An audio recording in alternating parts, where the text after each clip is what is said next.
Good evening, everybody, and welcome to the Toon Review YouTube channel, where tonight it is, of course, Fan Forum. We haven't really done a Fan Forum for, well, a couple of weeks, so a lot has changed, a lot is going on, and, well, the news tonight is it looks like Chris Wood is finally on his way. Nottingham Forest could well be his destination, a loan deal, which will probably be till the end of the season, but, of course, we just have to wait and see what the details of that are, but certainly that story is well and truly picking up pace, and it looks like Chris Wood could be out the door. As for players in, who knows? It's just an open forum at the moment as to who's coming in. Diaby's been mentioned again today, a couple of others. There was a picture of Maxi and Eddie Howe shaking hands on the training pitch, looking very happy together. So I think all that rumour about ASM is a load of bollocks, if you ask me. But we'll see what the guys say tonight. We've got plenty waiting in the green room, but there is room still there if you want to join the show tonight. The link is pinned at the top of the live comments, of course, so you can come on and discuss the transfer window, etc. Are you frustrated with the transfer window at the minute? Did you expect somebody in by now? If not, do you think someone will be coming in this week or next? Because time is running out, of course. It's, we're what, 2 weeks, just under 2 weeks away from deadline day. And of course, we will be live throughout the day from 10 a.m. on deadline day. And it is going to be obviously a charity day as well. So any super chats, etc., that we make on that day will go to charity, of course, like last deadline day as well. We'll get a few comments before we get the guys in. Michael, good evening. James says, good evening. All you wonderful Toon Army folk, I have a question. What is the lowest position you would accept this season as a success? I would settle for any European position. Europe is probably, the number one aim. However, the position we're in at the minute, there's no reason why we can't continue and actually reach the Champions League. Good evening, Tom. Hope you're well. Carlos, John's back doors here. Solos this evening, all according to Sky. Wood to Forest, nearly done for loan to buy, so hope we have a forward lined up. Danjuma is in the UK. Could it be him on loan to buy? We've never really had a link to Danjuma, so I'm not sure whether Newcastle United is going to be his destination or not. Time will tell on that one. Martin, good evening. Yes, I went to see the Tooth Fairy, Martin. All sorted. Cesare with the usual rules from the mods. Don't upset them. Bruce says, would love at least 3 players through the doors. Would make the second half of the season interesting, Paul. It would, very much so. Julie, Carl, Magpie, David, all good evening. Craig says morning. What a way to start the day with a bit of TDR. Trolls is saying good evening, everybody. Just me tonight, Trolls. Just finished the transfer show. Now onto this. Love the channel, says Josh. Thank you very much. We have a new member, the Incredible Beard. Well, thank you very much for becoming a member of the channel. Welcome to Members Club. And we'll obviously put you straight in the hat for some members draw, which we are going to have tomorrow night on the preview show for the Palace game. Up there once this evening, everyone. Looking forward to tonight. Seems ages since this show. Hope your teeth and mouth much better today, Paul. They are. Thank you very much. I'm just happy that I don't have a flaming time tunnel gap through my teeth anymore. It's incredible, really, what the dentists can do these days. Josh wants him. I'm going to call him because I'm not pronouncing his name because I can't be asked. It's a very... just call him Sheila. He looks like he's got Sheila at the end of his name, so we'll just call him Sheila. Might be just easing Kual in. Yeah, definitely. I think Kual is going to do really well at Hearts. Really, really, really well. So we'll obviously keep an eye on his progress. Good evening, George. Good evening to Bill. Spike, good evening to you. Sophia's in the house. Good evening. Evening, Toonies, says fair enough. Jacka, good evening to you. Ian Fleming's here. Jim's here. Mark says, good evening, you lads and lasses, on my birthday. I celebrate with the Geordie legend, Peter Beardsley. Happy birthday, Mark. And, of course, to our, legend that is Peter Beardsley, of course. Paul, without Wood, you're going to need Viagra, says Arani Granny. Indeed. If we get Freshneda, Varela, and a forward, a good window, I'm not sure. I'm not sure if Freshneda's coming to Newcastle. We will see. Good evening, Steve. Depay coming on loan, possibly. We'll see about that one as well. Look, Depay's been mentioned a few times, and I'm not sure where he stands with Barcelona or where he actually stands on actually leaving and going somewhere else, to be honest. Lewis could be off to Reading on loan. We will need another left back. Well, left back's a position that we could do with strengthening. But then again, Dan Burn, Matt Target, do we really need to look at left back in the window? I'm not so sure we do. That will probably be a summer venture as well. Good evening, Wes. Steve says, isn't deadline day the home semi-final? Assuming we go on the match, Paul. Yeah, it is. But obviously, Billy and Alex will continue the deadline day stream until 11 o'clock or 11:30, whatever it is. I'll hopefully be back for the end of it. So it's a bit of a bummer that it's on the deadline day, to be honest. But that's just the way the cookie crumbles. Travoy says, trust the recruitment, but feel we need a midfielder and winger. If Wood leaves, best of luck to him. Sign a striker in the summer. Indeed. Cushy, good evening. Jim says, having the whiskey and chilling and early night after this, ready for my 11-mile bike commute at 7 a.m. Oh, good for you. Please, I'm not doing that. I think we'll just get a sudden signing like Isak. Yeah, I mean, there is a possibility of that. You know, they're not giving anything away, and I don't think they will. Keith says, you know what boils me pace? The fact that Everton threatened violence against their board and the media call it understandable. We call Bruce a cabbage and get absolutely slammed. Yeah, well, you know, listen, the skip rats can do what they want. It'll never change. But literally all they're good for is living in skips. I'm sorry, but I just can't stand that club. Good morning, Matt. Sequel hasn't made the Hearts team tonight through illness. Good to see you settled in well. Yeah, there's illnesses all over the country and all over the UK, to be honest, at the minute. It's a pain in the arse. But it is what it is. He'll recover and he'll get back. Right, let's bring some rabble in. We've got Fez, Mr. Spoons, Kippers. Good evening. Barbara. Evening. King of Qatar. Jack. And we got James. Evening. One and all. Good evening. Evening. Right. Well, we'll start with you, Mr. Caviani. Obviously, just back from your little game of tennis there. Darts. Or darts, was it? Oh, fair enough. Bloody hell. Darts. Whatever tickles your fancy. Are you disappointed your mates heading out the door? Not really, no. I just hope we get a replacement because, with Wilson. I think Isaac's fine now, but we need a striker. If we don't get a striker, we need a winger / someone who can play behind the number 10, who can play someone who can play behind the number 9. So we need a central midfielder even before Bruno was injured. Yeah. So now we probably need 2 players. Do you think anybody's lined up if Chris Wood's going out the door? Because a lot of people are saying on social media that they think that obviously Newcastle may have somebody in line to step in. Yeah, I think so. Yeah. I don't think they're going to just let him go and not replace him. So they must have someone lined up. Who is? No idea. Well, exactly. David says, Paul, did anything come of your Barcelona copyright claim on your theme tune? Yeah, funny enough, they backed out. I put in an appeal, and Barcelona said, well, it's mine. So they backed out. I knew they would because it had nothing to do with Barcelona Football Club at all.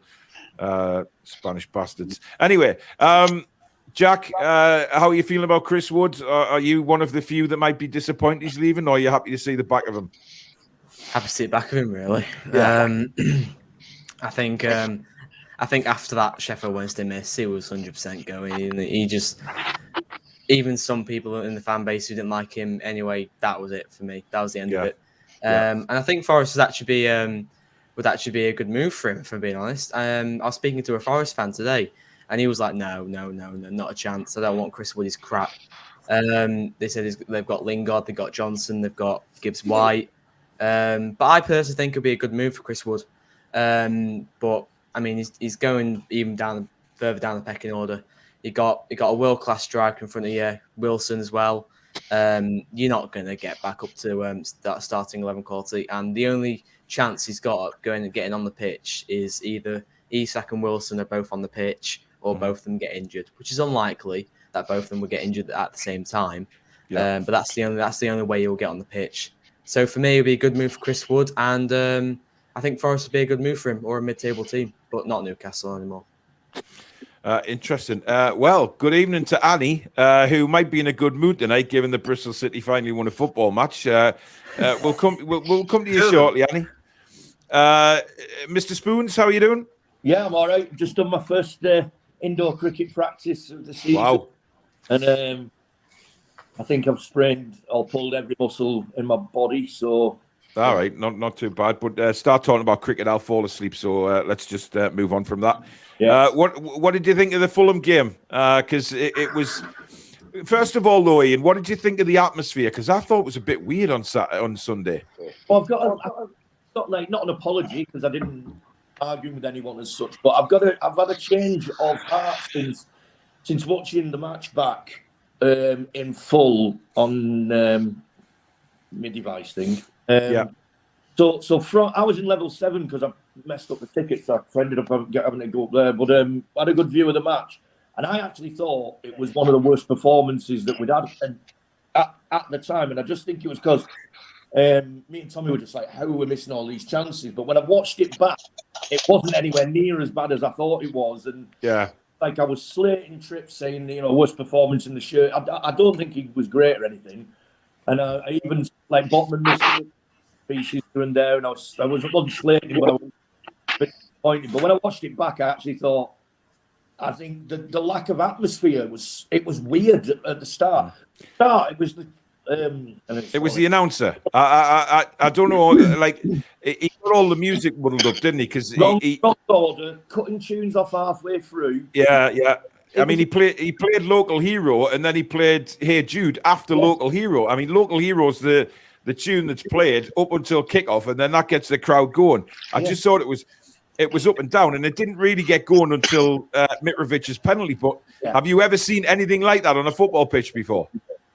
I haven't. I've not seen it live on a football pitch. I have seen it at with Middlesbrough, Zenden. That's the only time I've ever seen it. Yeah. But yeah, that was just unbelievable. From up in level 7, I was right above it in like level 7 West Corner, Leeds' West Corner. Yeah. So I didn't have a clue what was going on. I guessed that after it was that it was a double. But yeah, no. So I think just going to the round, like the performance, we had 20 shots, 9 or 10 on target, something like that. Yeah. And I thought by the skin of his teeth, Joe Linton was man of the match, but Longstaff was fucking class for me. Like. Yeah, he was. He did. He played really well. But listen, Longstaff and Willock are going to be the two that always seem to get picked out for hate, if you like, if that's the word. Steve says, go on. Look, it's because Willock is deceivingly fast. He's one of them players. He just doesn't look that fast until he motors past someone. He looks, because he's got like that almost lazy looking stride. Yeah, he has, but he's like a Chris Waddle kind of player. He very much looks like him, like, very deceptive certainly when he runs with the ball. The reason being because they do stuff some fans only judge players on the ball, whereas Willock and Longstaff mainly do all the action off the ball. Sean Longstaff last week covered 11 kilometres in 90 minutes. That's absolutely incredible. And people just don't see that. But until they read the stats, and Alan Shearer has pointed that out match at day 2, and people just judge people on the ball rather than off the ball. But some people just need to have a close eye on Longstaff. I'm convinced people don't want to see that as well, Jack. They just don't want to see it because they don't want to. They don't want to say, he played really well, or he had a good game. I mean, that shot in the first half, it was a fantastic tackle, or that was nestled in the corner. It was on target. It was just a wonderful tackle, but he played so well. Steve says Wood did a job we needed last season, so if he leaves, it's with my well wishes. But I'll also be glad to see him leave. I've seen a few people say that, saying he helped us last season. Look. He's shite, right? He's not. He came in last season and he ran around, right? He scored a couple of goals. He scored a few penalties. Look, he's garbage, man. Honestly, but that's not to say that he can't go to Nottingham Forest and do a good job for them. He may well do, and if he does, well done to him. But for us, he's been absolutely shockingly shite, right? I mean, you know, we've been talking along the lines of Emmanuel Riviere and strikers like that, linking him to Chris Wood. He's just been garbage. And that's just my opinion. People may come at me for that, or people may say I'm being harsh. But look, it's the Premier League. And you look at the strikers around the Premier League. Is Chris Wood really up there? No, he's not. But, you know, good luck to him. Good luck to him. Go on. He takes a good penalty, though, doesn't he? Bollocks to his penalties, Ian, man. You know what it is? Yes, That's honestly, fantastic. He is a fantastic penalty taker. I'm taking out away from him.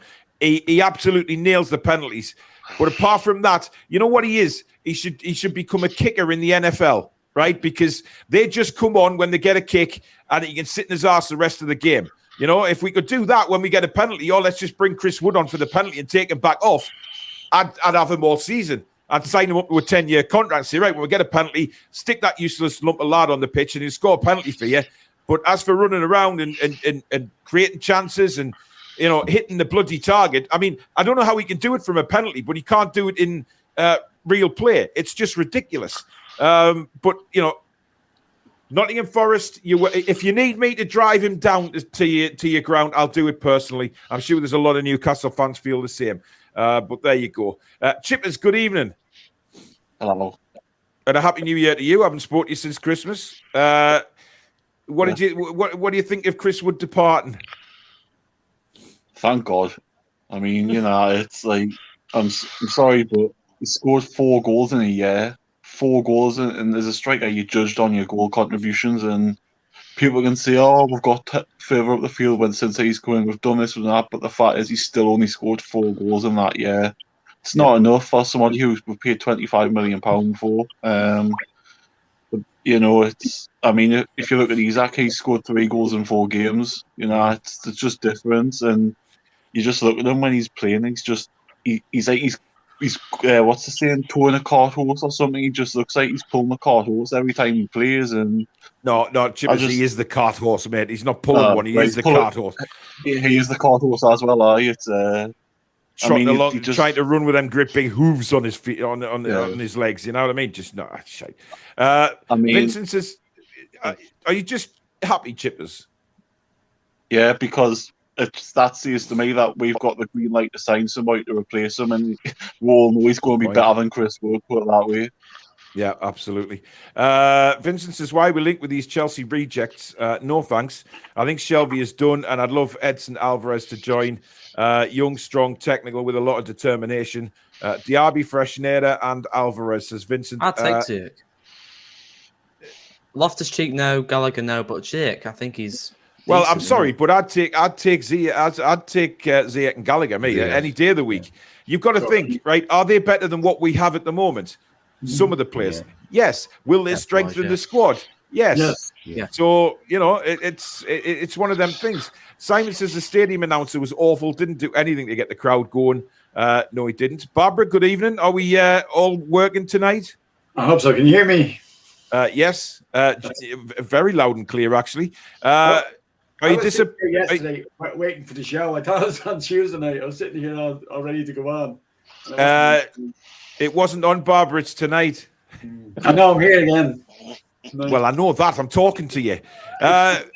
What do you think about Chris Wood? I mean, obviously, it's come out of the blue, Nottingham Forest, but obviously it's been reported by many media outlets, which means that there is something substantial to it. Is it a good move for both parties, do you think? Yeah, it's a good consolation too. He can't come back to us and score against us. That'd really be a killer altogether. Well, he couldn't if he's on loan, so he couldn't play against us anyway. That's exactly what I'm saying. Like if he wasn't able to play, and if we just like him to come back and score the winner against us, you know, so at least he can't do that. So yeah, that's a consolation there. No, I'm glad to see he's gone. As Chipper said, it probably get somebody else in to replace him, which couldn't possibly be as bad as he is. So yeah, absolutely, it's all good. Yeah, James, good evening. Good evening.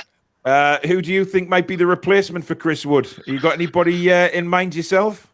Well, I would much prefer to see a good loan come in than a striker. I think we're really desperate for a central midfielder. Yeah, so we are, I would rather put the money into someone who was going to, be really solid in the centre, protect Bruno, and then at least Bruno can go a little bit more forward if we just get someone decent to sit in the centre. That's all I really require out of this transfer window. I think two quality players that we can rely on. Doesn't have to be a big name, but just someone who's prepared to run and just do a job for us. Yeah. I mean, Roy, we are desperate for midfielders, aren't we? I mean, obviously the injury to Bruno, hopefully that's not as bad as we first thought. I mean, when I saw the still image of his ankle going over, I mean, it looked like it was facing the wrong way. I don't know how the hell he hasn't broken his ankle there. But then obviously his partner putting it up on Instagram, the big swelling, just awful. So we do need midfielders. There's one I would like to put out there, to be honest with you, because is Calvin Phillips at Man City, because he's not having a good time there. I would like to get him on loan, to be honest. James, I miss you and you. No, it's not a good shout, Jack. Shut up. I miss you and James with his first Castore of the night. Look, I've never been that impressed with him. I think he's. Look, I think he's a little bit overrated, if I'm honest. Decker's about Rice, about Declan Rice. Well, when you look back at the World Cup, Calvin Phillips outshone Declan Rice, didn't he? Really, in the World Cup, there was a load of games where Phillips looked a lot better than minutes. Did he? No, not the World Cup, the Euros. When we had a good run at it, I thought that Phillips really outshone Declan Rice in the Euros. Yeah, I think he had a decent Euros, but I think, look, he's gone to Man City for whatever reason, right? And he hasn't played a lot. He's been injured, yes, but he also hasn't played a lot when available. Now, if you're, I mean, for a midfielder, Roy, is there anybody you would look at? I like Rice, but I don't think he'll join us now. I like Rice as well, but it has to be egg fried. Anybody else? That's my Rice of choice. I prefer Pilo myself, like Pilo Rice for me. So. No, I don't like Pilo. It's a bit rough. Mixed fried rice. Well, we can definitely have a good shot at him. He's in a relegation battle now, so if they go down, I think we'll get him. Player like him won't want to be in a relegation battle, so I think, and we're doing very well on the table. So Arsenal are favourites to get him. Arsenal are favourites to get Declan Rice and of course it means he stays in London, etc. It's the London connection thing. Arsenal signed that number Tielemans 5. Is probably more realistic. Yeah. Nah, Tielemans wants too much money, Chippers. He wants far too much money, and we're not going to break our transfer structure at the minute, wage structure. Sorry, we're not going to destroy that at the minute until I think we've played a few years in Europe, and then we start attracting the world class players in. We have to then smash the wage structure. Annie, speaking of wage structures, Bristol City haven't got a problem like that. How's your season? Getting better.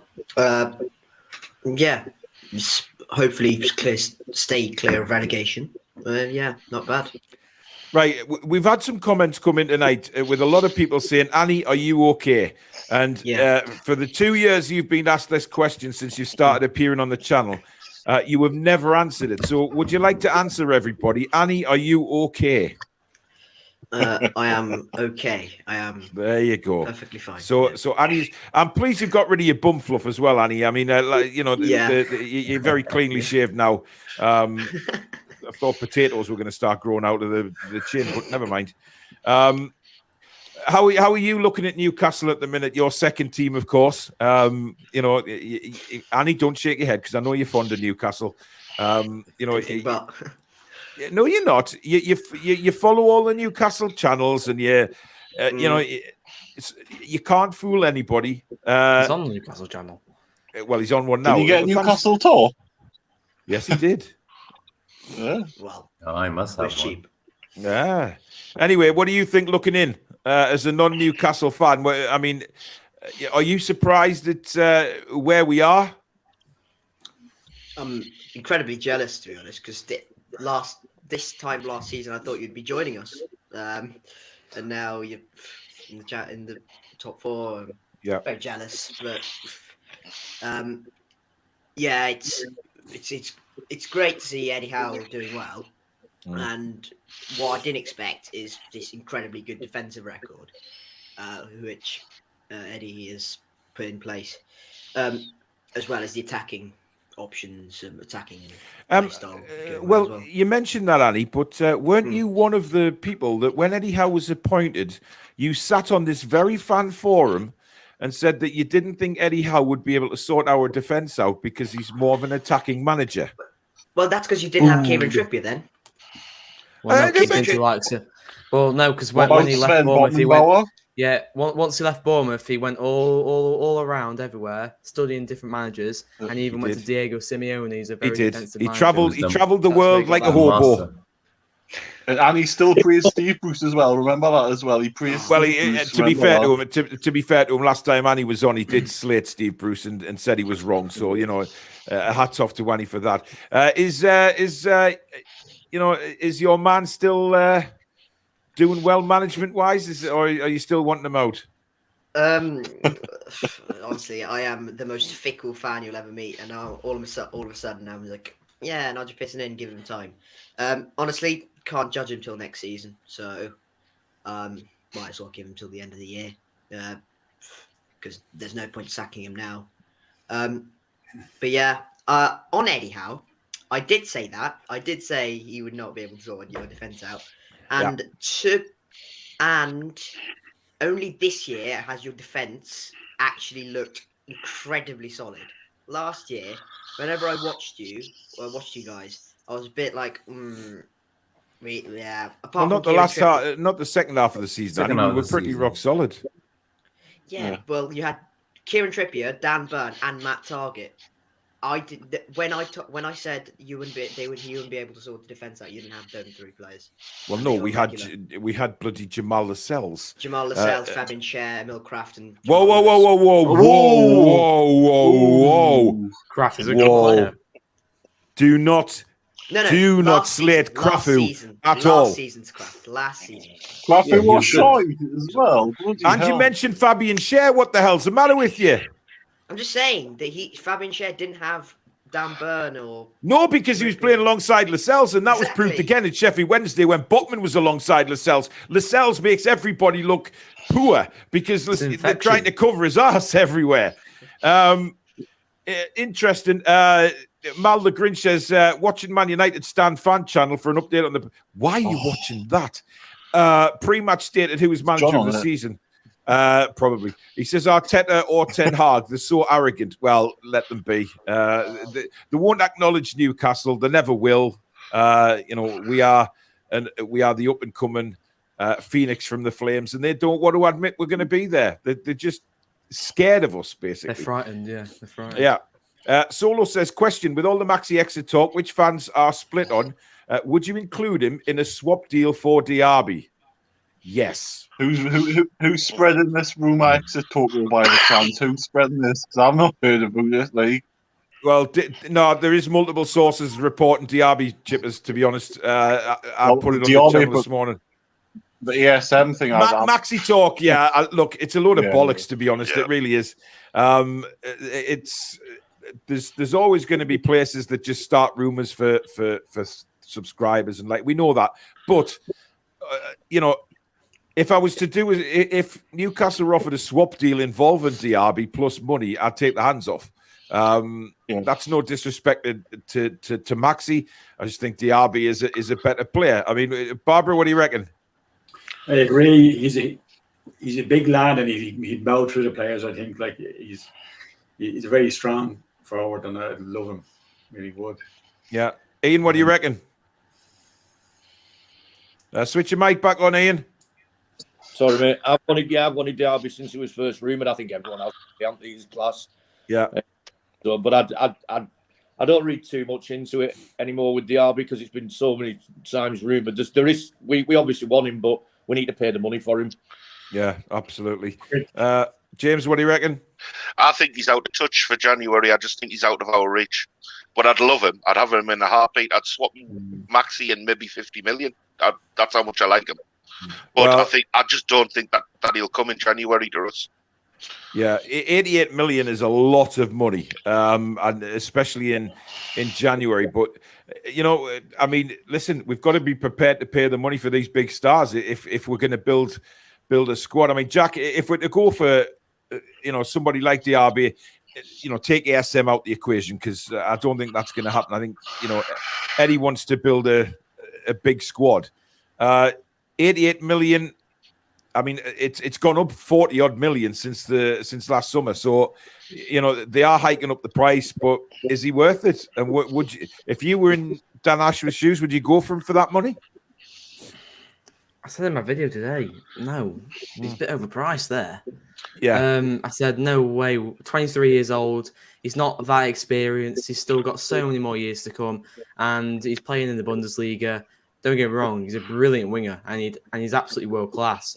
But for me, he's worth about 50, 60 million in my eyes. And that's what he was going for in the summer. And yes, he's had a fantastic season. And he said no to us because he wants Champions League football. Now they're not doing very well in the Champions League or Europe. He's wanting us now. But for me, he's overpriced. And if I was Dan Ashworth now, I'd try and negotiate with them to bump the price down a little bit. But it's worth having talks to them and seeing what happens. But if they're wanting 80, 90 million for him, I'd have to close the door until the summer, unfortunately. Well, I mean, look, I think he's overpriced, if I'm honest. I mean, 88 million is a lot of money. Now, obviously, Leverkusen are my favorite German team. I've watched them a lot. And listen, this guy is rapid. There's no doubt about it. He's got the talent. Leverkusen are having a very, very poor season this year. They expected to have a much better season than what they're having. Maybe DRB wanted to stay in the summer because obviously they were in the Champions League and things were going relatively well at Leverkusen. It's all gone upside down since then. But you know what? I think if we went in with a 60 million offer, it might just provoke them, because you've got to negotiate. Dan Ashworth will not go straight in with 88 million pounds. He just won't. We know how he does his deals. And we've got to wait and see what they do. But I mean, the fact that we're linked with them again is quite exciting, and the fact that it's come from quite a few number of sources, which means, like I said in the video this morning, there's no smoke without fire when there's multiple sources reporting it. But we'll see. Magpies, I saw a commenter on another channel say they got banned from this channel for criticising Longstaff, but it's okay to take the piss out of Wood. Well, he wouldn't have got banned at all for criticising Sean Longstaff. He would have done something quite worse than that, which is why he's obviously been banned by the mods. Criticising a player is fair enough on here. Christ, I do it nearly every week. So, bottom line is he would have done a lot worse. Yeah. Speaking about people being banned, someone came on my live the other day and he said he got blocked on this channel, and he wants me to tell you what reason. As I said, you've got banned for a reason, so he just wants who was it? You. I think his name is Umar Khan.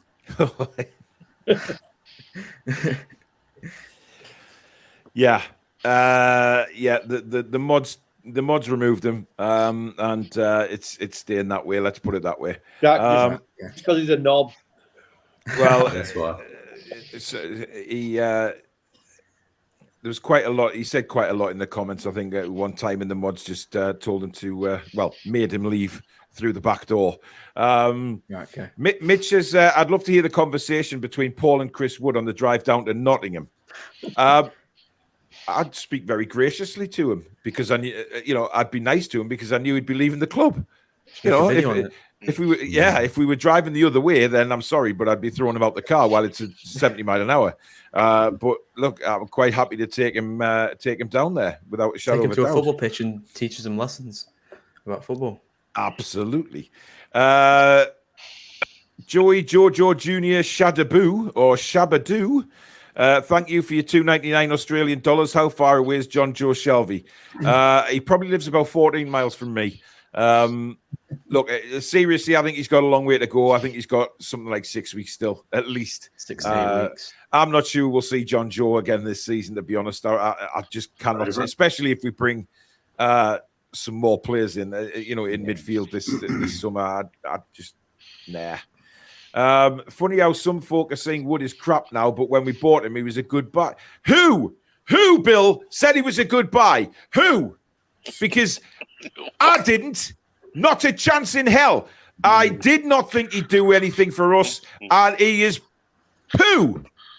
I mean, look, did any of you on the forum tonight think it was a good buy at the time?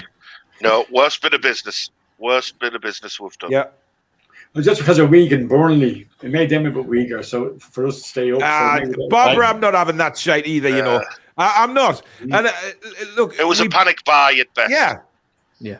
Look, at the time, we needed a striker, right? We needed one because of Wilson's fitness, etc. However, whoever went to Burnley and said, "Yeah, we'll give you 25 million quid and 100 grand a week."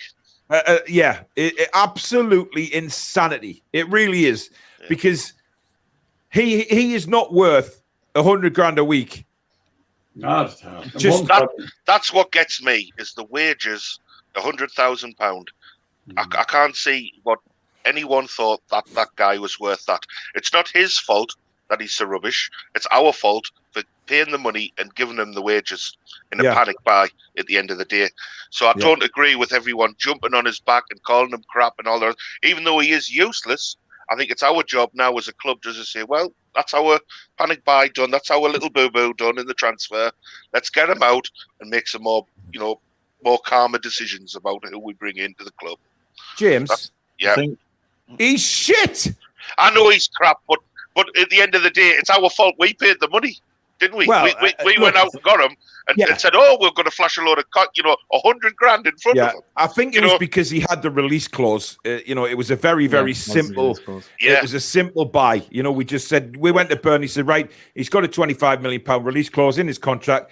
We're paying it, and then bang, he's done. He's gone. And bear in mind. I get what everyone's saying about how rubbish he is and know all the frustration, but I just do feel that we're the ones that paid the money, and it's just I sat there with my head in my hands on when he come in the transfer window. I was like, what we're doing, and then I found out 100 grand a week. I just said, well, there we go, For me, the January transfer window, the strikers were literally, there was hardly any strikers in the January transfer window. That's right. We were struggling. It was either him, strikers, wasn't it? And that's it. But we needed someone for Watford. He was an easy buy, 25 million release clause. We needed someone in for Watford. It was the ease of the buy. Any strikers. Yeah, it was the ease of the buy. We needed him in, so that was the panic buy. However, nobody can convince me that there wasn't better strikers who we could have got in the Championship. Nobody can convince me that there wasn't. We just didn't look. That was my point. That was my feeling. I thought surely in the Championship there's a club there wanting a load of money, and there was someone with a little bit more pace, a little bit more natural eye for goal that we could have got for that sort of money. Yeah, absolutely. Schultz is going on about the criticism. He's crap, so you get criticism. Exactly. We as supporters, right? We pay our money every week, right? I pay my season ticket money every month, and for that, I am entitled to have an opinion on each individual player. I don't know Chris Wood personally. He might be a lovely guy. All right, that's fine. I'm talking about football and not his personality, not him as a person. I think he's shite as a footballer. He may go to Nottingham Forest, and Forest may well just say, right, we'll stick two up front, we'll lock the ball up, and we'll hope you do what you did at Burnley by, getting the knockdowns or getting the rebounds. You never know. And good luck to him if he does that. But for us, it's just not a chance. Spacebar said the stadium announces... Go on, Chippers. The thing is, as well, though, we actually want to play football, and when he was at Burnley, it was basically like rugby. It was just lump it up to him and then hold it up and see what you can do with it. Yeah, we want to actually play football, and I'm sorry, but like I said, he's a card horse, so he's got no chance of being mobile. Burnley were playing with two strikers as well, so he's always playing off someone, so he just doesn't suit us, and that's it. So, and you can tell that because he just does not. His movement is terrible in the penalty area. It is awful. He doesn't run the channels. He doesn't do anything. Whereas you look at Wilson, you look at Isak, they're all over the place, and he simply isn't. Wood from January to May, when Wilson was injured, That Man City game, Wood did nothing all game. Fair enough, it's Man City. It's Chris Wood. He ain't going to do anything. Wilson then came on, made an instant run, one-on-one with Edison, and got a shot on goal. That's the difference. And you can just see it from a mile off. And that is just how bad he is. Yeah. And that's how good Wilson is. Wilson runs the channels. He gets the ball. He looks for players on the wings. Wood doesn't do any of that. He does. Spacebar says the stadium announcer said Joseph Willock. Never called him that ever. He has been called Joseph a few times. However, the stadium announcer, when Fulham decided to bring Willian off, for some godforsaken reason, said Fulham are replacing Will.I.am. Oh my God. Will.I.am. Because the night's gonna be a good night. I mean, did you hear that, Ian, when he said that? Because I kind of looked at the people around us. I thought, did he actually say Will.I.am? And I thought he clearly doesn't know anything about football. I mean, you know, Will.I.am is on the pitch. I mean, it's crazy. Does some good money. Yeah, absolutely. Mal says replace Wood with Mitrovic. At least he gets goals and still has a love of NUFC. Mitrovic won't want to be a third choice striker. No, he won't. And look, penalties either. No, well, yeah. I mean, look, 9 out of 10 times he puts that away, but I still think had he actually hit that properly, Nick Pope would saved it anyway. I was right. I was right behind it. Yeah, but look, I got the feeling that Mitrovic just didn't want to be anywhere near that football pitch on Sunday. You know, he's played against Newcastle a few times now since he's left, and he's never once looked interested. He just, for me, he just does not want to play against the team that he loves. It's as simple as that. So, yeah. Is Wood cup tied, or could he play versus Man United in the semis? No, he's cup tied. Not playing Man United in the semis. Nottingham Forest, though. No, Forest. Oh, it's Forest. Yeah. Christ, Jack, not for us, man. Jesus Christ, we want him out the door. I was going to say. Chris says 3-0. Leeds winning 3-0 so far tonight, are they? Wow. Yeah. They scored in 26 seconds. First goal. Who are they playing against tonight? Yeah. Cardiff. Cardiff, yeah. Wes says Dusan Vlahovic, or not him again, and Milinkovic Savic, Serbian teammates. Yeah, Vlahovic has never been mentioned again. I mean, look, that's not going to happen. That is just not going to happen. Milinkovic Savic, again, I mean, there wasn't really an outpouring of media reports. There was a couple, and then it just went away. There was no traction to it, so I'm not sure. I mean, Ian, Milinkovic Savic would be a fabulous signing, but it's meant any, but like we've got to be sort of realistic with what we get now. I tried saying before that what's his name from Brighton, Caicedo or whatever he's called. Caicedo, yeah. We should go after him because he's the only person I've seen keep Bruno semi-quiet.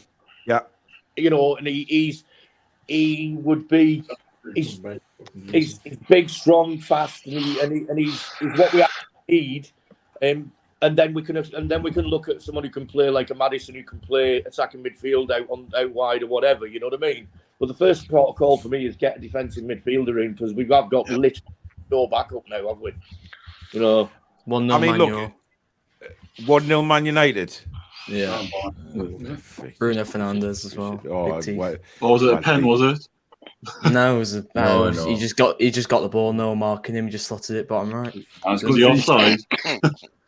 No, Crystal Palace are playing good as well. Yeah, he'll go and plough the corner of the pitch now, celebrating a goal. Vincent said there were talks about Mikel Mourinho coming back. Would you guys have him now, Roy? That's a big one, yeah. Me and Alex did a free transfer show earlier on today, and in that show, Jorginho came up, and you know his contract is running down at Chelsea in the summer. Now, obviously, that's why we did the show. We weren't looking at anybody for this month. It was just a different show to highlight the amount of players that are going to be available on free transfers in the summer. And you know, Jorginho was one of them. And when I put the poll up about with the 4 players that we'd highlighted, Jorginho only got 15% of the votes, which I was surprised about. but Alex was sort of saying that, he could sit in that role for a couple of years that Bruno has at the minute, which would entitle Bruno to go further forward, which we know he enjoys doing. And Jorginho is certainly a player who likes just sitting back defending.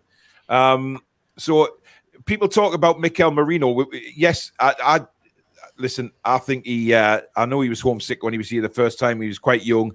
Didn't really happen for him, but you could see he had the potential to be special, and he's gone on and become a Spain international. But would you have a player like Jorginho or another one like Merino back in? Well, we are at the moment now. I'll go with Merino. Yeah, we've got enough defensive players. Longstaff's doing it. Joe Linton's doing it. Bruno's doing it as well. Merino had some bit of flair, and he scored a few goals when he was here. Yeah. So I'll go for the more talented one. Plus, I don't think we'll go. Like I know Alex said we'll use Jorginho for a couple of seasons, but I think in a couple of seasons we'll probably see 5 or 6 extra players in the starting lineup probably. Yeah. So it's not going to be the same. Well, apparently he's going to. If we went for Merino, he would set us back 45 million. So again, we let these players go for next to nout, and then you look a few years later and they're worth bloody millions. It's frustrating. Yeah. Put you off point. You what, Barbara? I put you off point the back. You had him so cheap, and you had to pay treble the price you pay for them, even more probably. Yeah. I mean, look, it's it'd be the same at Mitrovic. We probably had to pay about 60 million if we wanted him. Yeah. Ivan Toney's the worst one. Well, Ivan Toney, what did we sell him for? 400 grand or something? 400,000, yeah. Wow. Jeez, that was stupid, wasn't it? 40 now. Ian's asking, why are you wearing camouflage, Annie? Didn't realise I was. I think it looks like a very nice hoodie, Annie. Thank you very much. You're welcome. Mal says, Mitro still loves the Toon and gets regular goals with feet and, more importantly, with his head, which we need. Now, Annie, you did actually, in the summer say that Mitro would probably do very well in the Premier League this season. Yes, and I think it was glaringly obvious to anyone who'd watched him for a couple of seasons that if he got service in the Premier League, he's going to score goals. And I think Willian and Bobby Reid and Andres Pereira has really helped him in terms of doing that. And Marcus Silva's been quite clever in terms of how he's used Mitrovic. So yeah, I'm not really surprised with him excelling. I think this was coming for a bit. I think just him. I think Mitrovic under Parker, when they got relegated the second time, I think he was a better player then than he is now. I do believe that. I think he was had more running power in him. This time he's a bit more. Yeah, well, he didn't want to run around on Sunday. He just didn't. He has come back from an injury as well. Let's not forget that. It was under suspension, so he hadn't played a lot. But I just feel like he just does not want to play Newcastle. Ian says, just desperate for positive news from the club. I know Eddie likes the club to stay mute, but I feel like a Ben at Christmas. Yeah, look, it's one of these things again, though, isn't it, James, where fans are getting impatient when we should just let them do the job. That's right, yeah. Yeah, I think we just need to just calm down a little bit and just wait to see. Wait to see what happens this window. I mean, are you getting itchy feet, Ian? Are you starting to worry a little bit? No. I think we'll get to him. I'm hoping that, like I keep banging on about it, I know, so I'll shut up about it, but I hope we do get a more defence-minded midfielder in first, or definitely in the next couple of weeks. But I think we'll get an attacking midfielder stroke winger, and we probably are, if Wood does go, we'll definitely we'll get a striker in as well. But I think at the moment, as it stands, if he doesn't go, because there's nothing set in stone, is there? Unless so if he doesn't go, we'll get a defensive midfielder, an attacking midfielder, stroke winger. I'm pretty certain we will. I mean, look, Chippers, it's interesting, isn't it? Because, we've got less than 2 weeks now, but I recall us sitting here last transfer window in the summer, and we were thinking, everything's too quiet. Botman had gone quiet. We hadn't really brought anybody in. But look, we just have to trust what they're doing behind the scenes because, you know, they've done. I seen somebody earlier on in, I think it was in the comments to my video this morning, saying they were disappointed with the owners because we haven't signed anybody yet. And I'm thinking, you know, Amanda and Mia Dad, you know, I'm talking about them as the owners. I mean, I don't know there's PIF behind the scenes, but they are the, you know, the face of the new takeover, you know, the face of the owners. And they've been absolutely magnificent. And they've brought in people like, you know, Ashworth and various other people to go behind the scenes. We've built up a wonderful CV of youth talent that's come through the door. It looks like we're going to get Chris Rigg from Sunderland, who is looking like a real star. I know he's a Newcastle fan, but he looks like a really, really good player. And we're building for the future, but we are also building people have got to realize that there's more to building the club than just the first team chippers. Yeah, there's also this time last year, Arsenal were in pole position to sign Bruno, and then we came out of nowhere and went, we'll have him. Absolutely, you know what I mean? Yeah, absolutely. If Arsenal are apparently talking to Diaby now, so who's to say next week he's not going to be in a black and white shirt? You don't. That's the beauty of it. It's a case of, you know what? Last year we were in a position where we had to sign because we were in the bottom three and we were favourites to get relegated. This year we're in a position where you could probably get this squad at the end of the season, but ideally you want one or two just to keep the squad like look beefed up a bit. You've also got to think that like our policy now is we've got to, like, because of things going on and that, we'll have to get rid of a player to buy a player, which is like because our squad's still unbalanced as out. It's, you know, like that's why I think Fraser will probably go. Then you're probably looking at a goalkeeper will go as well. I mean, I've heard Darlow's been given the green light to go on loan. Huddersfield Town are pretty much front running at the minute for Carl Darlow. Spike Milligan, thank you for your £10 super chat. He says, be patient and trust the club. Exactly. It annoys me when I see people start to get itchy feet and thinking, right, I mean, by all means, if it comes to the end of the transfer window and we haven't signed anybody, then yes, we can question that because surely the owners, Eddie Howe, etc., they can see the depth that we don't have in the middle of the park. You know, if we get another injury to Longstaff or Willock or Joe Linton, we're screwed. You know, we don't have that depth at all. So all we are asking as fans really is to you know, add to that squad depth. You know, make sure it's the same quality or better, and just so we know in the back of our minds really that for the rest of the season that we've got players to come in should injuries happen, or some of these start 11 will then move to the bench because we're bringing in better quality for the start 11. But they'll all want to be around the first team. They'll all want to be part of this growth, and it's just very frustrating when especially when they tweet the owners. I mean, my God. And I think that's the key word, really, Paul. Frustrating. I think disappointing is the wrong word. I think the fans are all frustrated, given that we've had such a great season. I mean, no one ever thought that we would have a season like we're having at the moment straight away.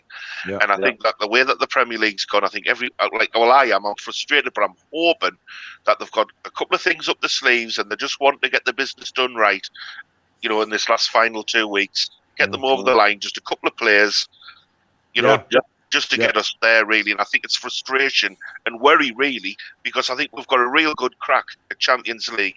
I don't think, well, you know, I think at best we're going to be fourth. I think so. I think fourth or fifth. I think that's where we're going to end up. Which is still an incredible achievement as far as brilliant. Yeah. But I just think that if we just had just them two, you know, early doors, you know, I thought that they would have had a bit of business up, you know, already sorted, ready just to come straight in. But obviously, it's taken a bit of time. We don't know, you know, what's going on really behind the scenes, and I just think that's where people are getting frustrated about the job, isn't it? I don't think it's disappointment; it's frustration, isn't it? Given that, because there's that little bit of hope that we're going to actually really, you know, outdo ourselves. You know, that's what it is, isn't it? Yeah, that's what it is anyway. Go on, Jack. For me, when fans are calling out the owners for not buying anyone yet, it's kind of making. I know some of the people in our fan base are really grateful for having our owners. I mean, look what they've done already. You don't need to explain it; they've been absolutely fantastic. But it's making some of us who are very grateful seem ungrateful when we're calling out the owners for not buying players in the January transfer window, just when there's like under 2 weeks left. For me, it's a bit of a disgrace because it's making us seem ungrateful when we're really not. So I think we just need to, like we're saying here, wait, and because we look what happened with the Isak deal. That came out of nowhere because we did it behind the scenes, and it came out of nowhere. So it goes to show that we so did Dan Burn as well. Dan Burn was never mentioned. Some of the signings came from the blue. I didn't even realize. Another key thing as well. Yeah. Oh, sorry. Basically, when you've got players like Wood, players like Fraser, like Dollar, who've hardly played this season, who's going to want to sign them when they haven't played? They've barely played football this season, so it's kind of the teams that want them are gambling themselves by saying, do a risk signing him. And then obviously if they do sign him, we've got a squad place free to go. So that might be why we haven't signed anybody, as I said before, to free up that space to then have it lined up. Yeah, it's difficult. I mean, I think Carl Darlow was in quite high demand, from championship level, which I think is his level now. I really do. I think he's a decent keeper, and he's still got a few years left in him, and I think he'll do a good job, especially for a team chasing promotion or the playoffs. I mean, Middlesbrough for me would be a no-brainer, but it depends what Middlesbrough are looking for. Huddersfield Town, where are they in the league, Annie? Huddersfield? 22nd, they're in the relegation zone. Wow, so they're not having a good season. Okay. Sheffield United should be a good one. Yeah. He's not going to start there. I didn't realize Huddersfield was so low down. I thought they would be. I thought they were up challenging for the playoffs. No. Huddersfield. The reason Huddersfield are supposedly in talks to sign Darlow is because their number one keeper has just gone injured and they don't have any backup keepers. So probably why. So could got enough points to get out of the relegation. Yeah, it could be a loan deal at the end of the day as well. So, again, time will tell. Magpie says £88 million is peanuts for PIF. Yes, it is peanuts. It's like back pocket change to them, but it's different when you're talking about negotiating a transfer. We've said this when from day one of the takeover, they're not going to be pushed around just because they've got money to spend. It does not mean that we're going to pay extortionate fees for players like Diaby at £88 million.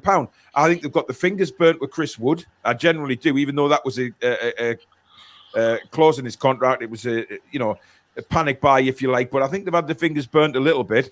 But look at the negotiations they did for Botman. They weren't shifting on what they'd went in for Botman. It took a long time to get the Botman deal done. And then everybody's saying, he wants to go to AC Milan. That was never the case.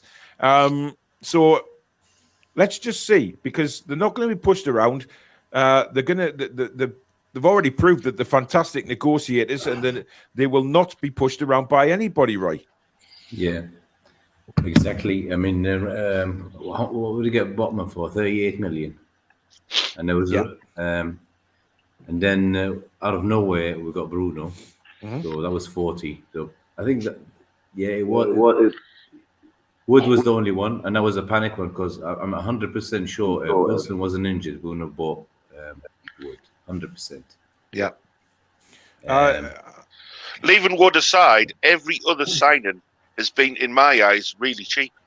That's what I feel. Leaving Wood's been the boo-boo of the whole thing, but all the other ones have been brilliant business. Look, clubs always make boo-boos. I mean, even Fergie at Man United, he made some boo-boo signings, especially a couple of goalkeepers and things like that. He got burnt on a few players. But you know what? Out of all the burnt players that he signed some hell of a world-class squad. And, that just happens. There's always going to be a bad egg that doesn't quite work. And Chris Wood, 1 out of 9 is not bad, really. Exactly. I think as well, Paulo, for like Diaby's purposes, I think they're not going to spend £88 million on a player when our revenue still isn't like high yet, considering like we're not in Europe, we're just starting out getting worldwide branding and etc. So they're not going to go, there's 88 million on a player. You know what I mean? They're going to wait until the stock keeps growing, and then you can start spending more and then go. And it'll probably all tie in FFP and all that garbage, but that's how it's going to work around it, unfortunately, until we get more sponsors, more etc. Get worldwide branding, then you can start saying there's £88 million for a player, and like what Chelsea have done, basically. Yeah. I mean, Lee, I don't understand. Would you take Mitrovic over Chris Wood? Yes. Well, I mean, absolutely. However, Simon has a very, very good question here, which is interesting. Would you take John Joe out of the squad numbers for the season to make space for another player incoming? Yes, I would suggest that. I would, yeah. Yeah. I think that's an interesting question because, you know, how long is John Joe going to be out for? Is he going to come back in and, you know, be part of the first team? I'm not so sure. Probably going to be back in March. Probably that time. And he won't get his new he won't get his new contract, will he? Because he still needs to make one more appearance, doesn't he, to get that new contract? I think it's 2, isn't it? I think it's 2 in a minute. 2 games. 2? But I can't see him get, especially if we bring in a couple of, 1 or 2 midfielders in this window. Annie, John Joe Shelby, would you take him in the Championship at Bristol City? Legitimate question, because obviously I think his days are numbered in the Premier League. But you know, especially with the injuries he's had this season, I think that will slow his mobility down. He's really, really worked on his fitness since Eddie Howe's come in. We all know that he's looked much fitter and stronger. But if these injuries have got to him, with his passing ability and things like that, would you look to take a player like Shelby? I'd happily take him, but I don't think City would take him. But I think top Championship club, yeah, definitely. I think he's got the passing range. I think he's one of those players you just stick him in midfield, he will just run the game in the Championship. You have a player like that, it's an absolute luxury. Really. Yeah. Not many. It's going to take some replacing, really, to be honest. Not many from teams. Go on, Annie. Not many teams in the Championship have that, and the ones that do, well, top of the league. So basically, if you have a player who can control midfield and games on his own, John Joe Shelby would. Bloody luxury. I mean, when we were in the Championship, John Joe Shelby was hitting shots at halfway line. He was class in the Championship. Yeah. He was, I mean, I remember that performance at Queen's Park Rangers away. You know, when we, he scored that curling shot. Do you think? Sorry, did you think Trossard would improve our team? Who? Trossard. Yes. Yes, I do. Yeah. I think he's a very good player. No, he's there. Yeah, I don't think we're interested in him, if I'm openly honest. He's never really been linked with us. I think the Trossard thing has come from fans like we are now, discussing it on shows and on podcasts and things like that. I would have him, though. I think he's a good player. But then again, you've got to question his temperament. You know, why is he falling out with the manager at Brighton and things like that? Eddie just doesn't want players like that. And can I just say another thing? I mean, Tom's on there about saying he thought it was good because we were weakening Burnley. Burnley signed Weghorst a couple of weeks later. Much better. Yeah. I mean, it's $5 million just to weaken a side. But we didn't weaken them because they brought Weghorst in, and unfortunately, you know, as good as he is, you know, it was the rest of the squad that was poor. We didn't really weaken Burnley. No. So, they did sign Man United now, sure. Jesus. Yeah. Sorry, Annie, what was that? They did sign Weghorst, but what Sean Dyche thought was, he's 6 foot, whatever. He's tall. Yeah. We'll just do what we did to Chris Wood. Weghorst isn't that sort of player. He likes to play with his feet. So Weghorst is a great player. Do you think he'll do well for United? Well, hopefully not. But we'll see. Roadblock says, please don't buy Anthony Gordon a proper smeghead. What on earth is a smeghead? So it's that stupid haircut. Oh, right. Okay. Listen. Off red. That's like a twat anyway. Yeah, my dad has strong opinions on Anthony Gordon. We basically spoke about Anthony Gordon earlier on in the live show this afternoon, me and Alex, and I said I don't get what the fuss is about Anthony Gordon. He had one good season, one good season, not a brilliant season, one good season, and what's he done this year? Absolutely bugger all. Last year, what did he do? Hardly anything. No. He's just not proven himself. Last year was his breakthrough season. You got to remember that. Well, of course it was. So, I don't know. Not for me. I think things are moving too quick for him. I just remember Anthony Gordon being absolutely awful in the Championship. Like, terrible. He's an overrated scum smackdown. That's all he is. Yeah, I agree. Every time we get the ball, just give it straight to the defender. Yeah. I don't think we should go near him. There's no way you'd pass the no dickhead test anyway, is there? Well, no, I mean, but he's proved that. But I saw a clip of him leaving Goodison the other day, and he genuinely looked scared for his life. I mean, he looked like a rabbit in the headlights. He wouldn't dare look at the fans. Yeah. Can I just say something as well? Why have they not been done for that? That's ridiculous. That was us doing that. Can you imagine the shit we would get? Yeah, but everybody's saying, Chip, is that Everton fans are entitled to it due to the way the club's been run. But because it was Newcastle, it's completely different, man. We know that. 500 million on that squad. Yeah, exactly. I know. It's ridiculous. Now, before we do the predictions for the Palace game, I do want to talk about Joe Linton, and not for the off-field things, because we're not touching that anymore. We said what we said, and that's gone now. But on the field, for me, this guy is just unbelievable. I mean, the transformation we've seen in this man. And look, you've got to praise Eddie, you've got to praise Jason Tyndall, you've got to praise Graham Jones and all the rest of the staff for what they've done with Joe Linton, because obviously Eddie's come in and he said from the start that he was amazed with what Joe Linton could do in training. But we hadn't seen that on the pitch. And then obviously, be it a stroke of luck with Kieran Clark getting sent off and Joe Linton moved back to midfield, he found his position. Now, when we bought him, he was 40 million quid we paid for him, okay? And obviously, his first couple of years at the club, I don't think he was worth even 4. And we used to, I remember John Sinclair saying he would probably be worth 15 million, and we ripped the mickey out of him.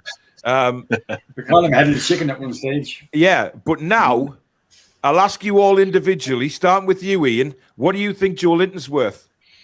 I wouldn't sell him, but if you had to sell him... No, I'm not saying sell him, but I'm saying what would you value him at now? I'd value him at probably... If we were to buy him, I would be thinking we'd be paying 60 or 70 for him. Yeah. I wouldn't want to sell him I wouldn't want to sell him at all. He's third most important player in our team for me after... Yeah, but you say that, Ian. You say third most important, but he's been our best player for a number of games now, where he has just taken the game by the scruff of the neck, and he's been absolutely magnificent. He's brilliant. He plays, and he never stops running. He is absolute quality. He's probably my favourite player after Bruno in the team. Yeah. Romano is now saying that Forest are in advanced talks with us for Chris Wood. So there you go. It could be happening. Lucky Forest. Ross says Everton are only fighting for relegation because of the money. Lee says, I think Big Joe's played brilliantly this season, and Miggy too. Chippers, what do you rate him? What would you value him at right now? Well, Ian's a good spoon bender, and I think he's read me mind. And Alex, I was going to say 60 to 70 million and all. Yeah. He reminds us of. I know that sounds weird seeing it, but he reminds us of Vieira, like the type where he's like his physical presence and he's ball carrying like from box to box. It looks like people are scared of him. People didn't want to touch him because he's built like a brick shit house, isn't he? And anyone goes near him, they're on the deck. You know what I mean? And it's just remarkable. I mean. He's got the thing I love about Joe Linton at the minute is he's got a real nasty streak about him, and he's learned how to use that nasty streak. I think instead of going around pushing players over now, Eddie's obviously worked with him and how to use that nastiness in a positive way for the team. Ian Skinner said 65 mil. Nathan's going 60. Magpie says Joe Linton is arguably the best at what he does in Europe, and what he does isn't very nice, but awesome. Talking about the nasty streak, Julie J says 80. Andrew says no less than 60. Ian reckons he needs more goals to get into the 60, 70 million bracket. Adam says 65 to 70. Jack, what would you rate him at? I'm going to seem like a bit of a party pooper here, but you got to think realistically. When he joined the club, his market value went whoosh, the way he played. So he went down to about 10 million. probably 5 million. But since then, he's raised really highly. I won't say he needs more goals to get into the 60 million bracket, but I'd rate him about 55 million. Interesting. Sean says, what would you value the Toon Review team? Priceless. Great show, lads. Thanks, Sean. 200 million. Nobody could buy me. Nobody could poach me away from this channel. Well, I own the channel, but you know what I mean. We've got some wonderful people behind the scenes at this channel, and wouldn't swap them for the world. And the subscribers as well. Everybody, it is like a family channel. Everybody sort of comes on in the chat and talks to each other like the good mates, and that's what it's all about for me. And that's I think why we're growing as quickly as we are, to be honest. I mean, we're nearly at 16,500 subscribers already, and we were only celebrating last week getting 16. So it is growing rapidly, and as long as that keeps happening, then we know we're doing something right. Roy, what did you rate him at? Yeah, I'll say probably 65 million as well. Okay. Yeah. And what's unique about him is he is a striker anyway to start with. And let's say we're chasing the game now, and we can push him forward, put him on the left, change where Maxi is or Murphy, whoever's playing. You can even stick him up front. He still scores anyway. So it's something unique to have this in someone. So yeah, I will never sell him. I'll keep him. I think his confidence in the penalty area has risen dramatically. I mean, that finish against Leicester was if that was Joelinton a couple of years ago, that was over the bar. That was still in the air. That was a Chris Wood. We'll hit the space. Chris Wood. Yeah, we'll hit the space. We'll hit the space station. You know what I mean? But the confidence that he put in, and he scored some good goals this season as Big Joe. And I like what's said here about him. To be around for some of the lads coming through. The tenacity, aggression is really hard to learn, but he can rub it off on others. And not going near what happened off the pitch. We're talking about the football. He could become one of those. And listen, for me, he's looking like a captain out there. He's vocal. He's got it all. And I never thought I'd ever say that. But I am so glad. He's my favorite player now. And I've made, if you go back a couple of years on this channel, my God, I slated Joelinton. I think we all did. But what we did say as well was we hoped that he'd turn it around and throw egg in our faces. And that's exactly what he's done to a lot of people. And from the slate he got off me to now becoming my favorite player at the club, that is incredible. It's an incredible achievement. I don't think I've ever seen a player turn it around as much as Joelinton has. But hats off to him. Barbara, what do you reckon he's worth?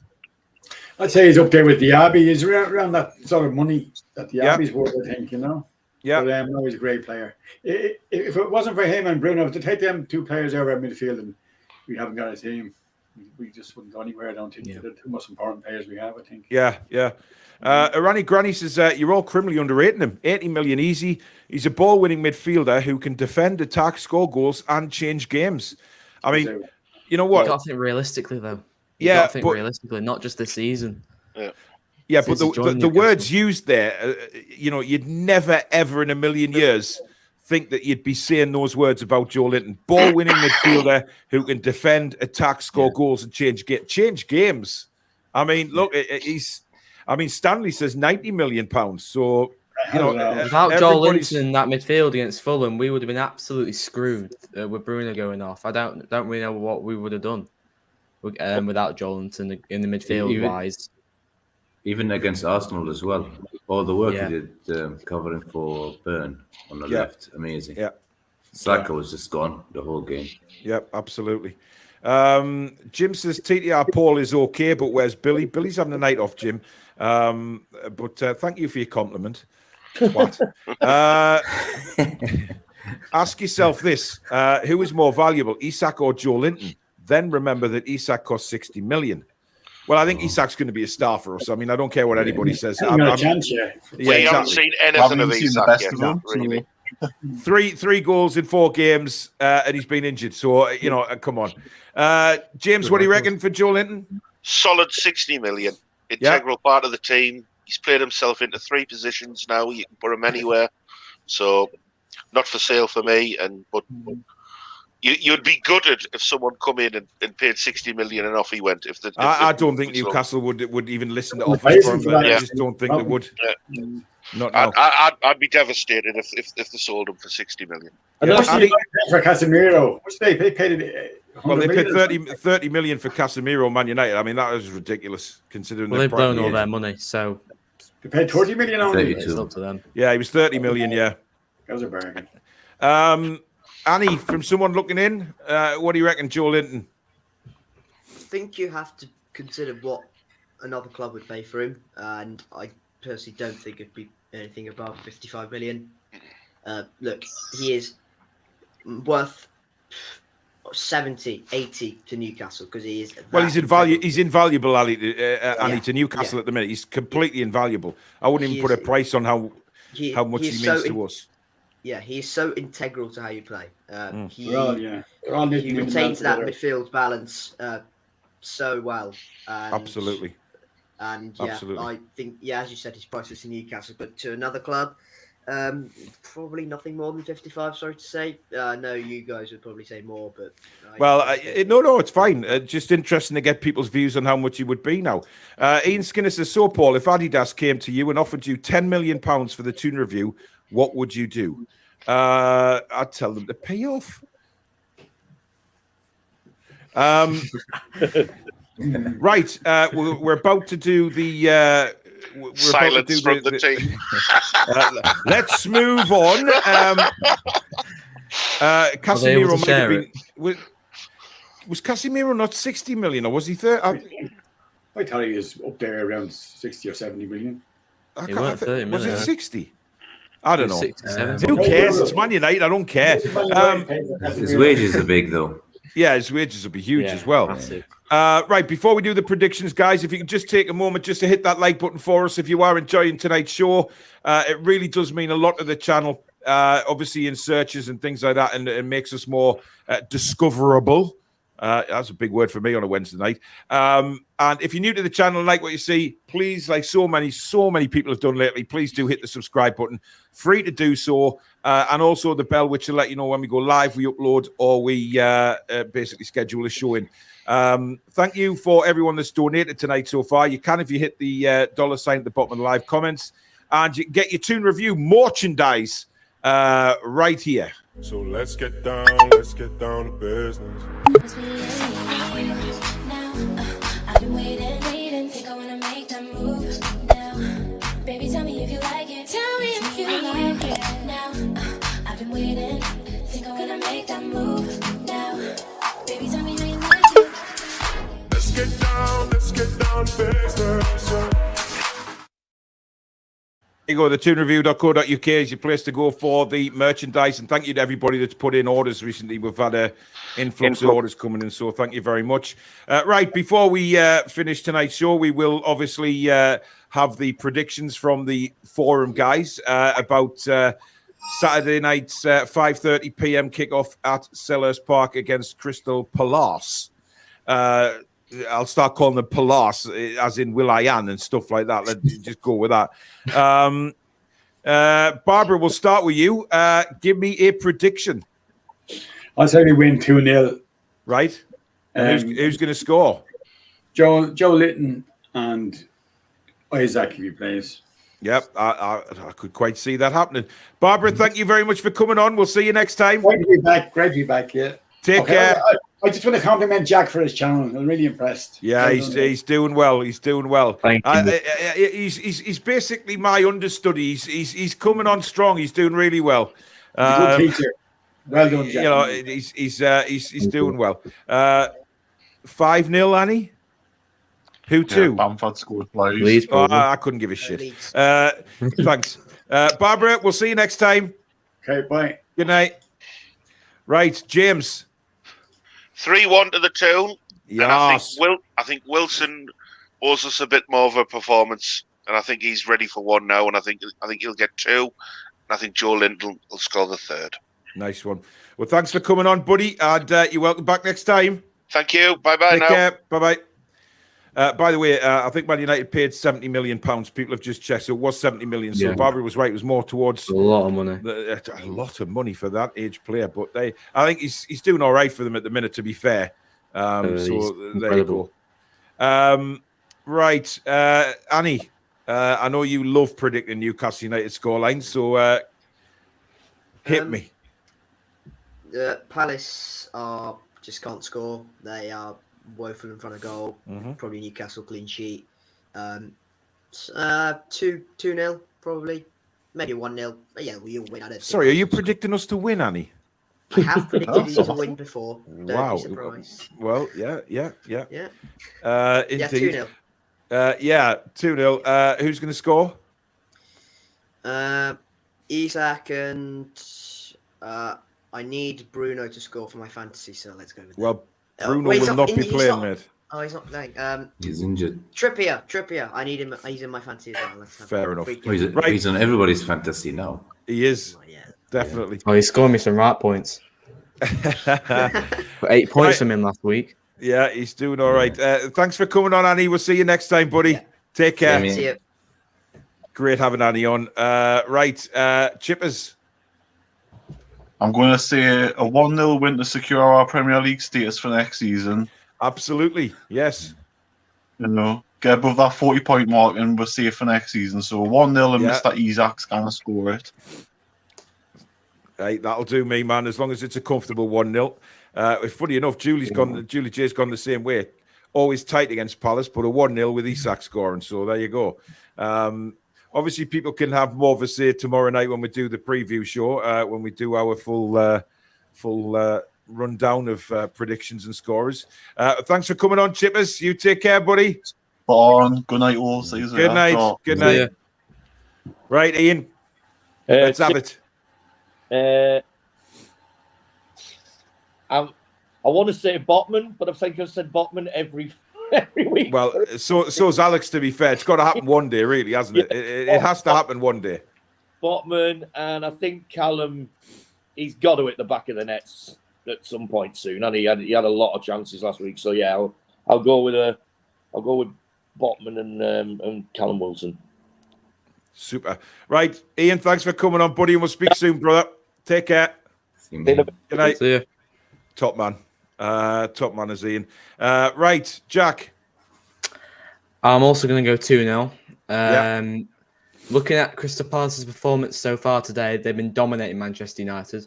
And Man United have got one of their strongest sides out. So they're very pressing. They won't let you rest at all, which I kind of like because Newcastle are good under pressure and we can get in front of them and break them down easier. So they're not sitting back, especially at home. So I'm going to go 2-0. I think our defence is too strong for them to score, and they've struggled tonight as well. And I believe our defence is better than Manchester United. So I'm going to go 2-0, Joel Linton, and I'm also going to go, I can see an Isak scoring as well. Yeah. Do you think sort of fitness will be a problem for Palace, fatigue? Yeah, I was thinking that when I saw them playing this week. I'm like, Newcastle not playing midweek, so we've got a big advantage. We've got a massive advantage. Because whether they have a rest day tomorrow, I doubt it. They'll be straight back training probably tomorrow, and the muscles will be aching. They'll have a lot of fatigue. Seeing they'll be playing at 8 o'clock, so I think that will be a big problem for Crystal Palace. And we've had a full week of training and resting, so I think I'm expecting Newcastle to be on them for 90 minutes, and I'm expecting a comfortable win as well. Yeah. Well, listen, Jack, thank you for coming on. By the way, if you haven't caught Jack's channel, it is Toon TV on YouTube. He's had an influx of subscribers lately because we've kicked everybody over onto there to subscribe to Jack's channel. And he's an up-and-coming channel, really good stuff. So he has the Toon Review's blessing to get some of our subs over to help him out. So it's a really good channel, guys. So go and catch him out. Support him as much as you can because it's a difficult journey when you first get started. So if he gets support from a bigger channel like ourselves, it will really help Jack out. So go and check Toon TV out, knock a subscribe up, and help the lad out. So because it's a cracking channel. Thank you, Jack. We'll speak soon, mate. Take care. Good night. Good night. Top man, absolutely top man. Right, Kaviani, it's down to you, my friend. Well, I'm watching Palace on the side here, and but I think they're not going to park the bus like they did at St. James's. So I think Miggy is going to have enough space to score. So I think it's going to be 2-0 So Miguel score first, they'll open up, and then we'll score another one. And I'm hoping it's Wilson.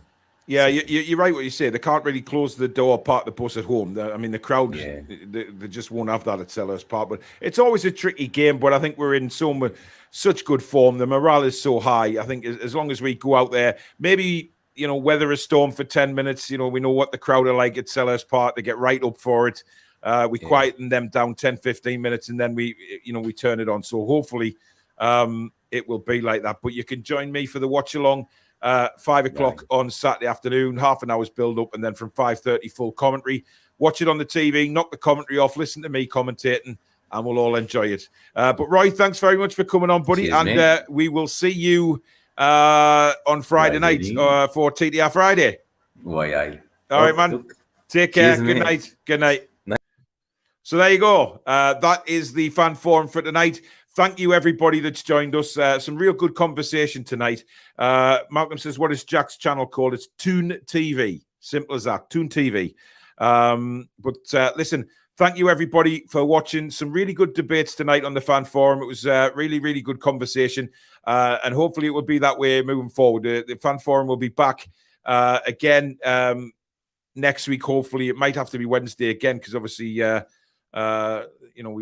is it the first leg next week? It is. So yeah, we will be playing next week. So next Tuesday. So it'll probably be Wednesday. We'll do that again. Or if not, it will be back very soon.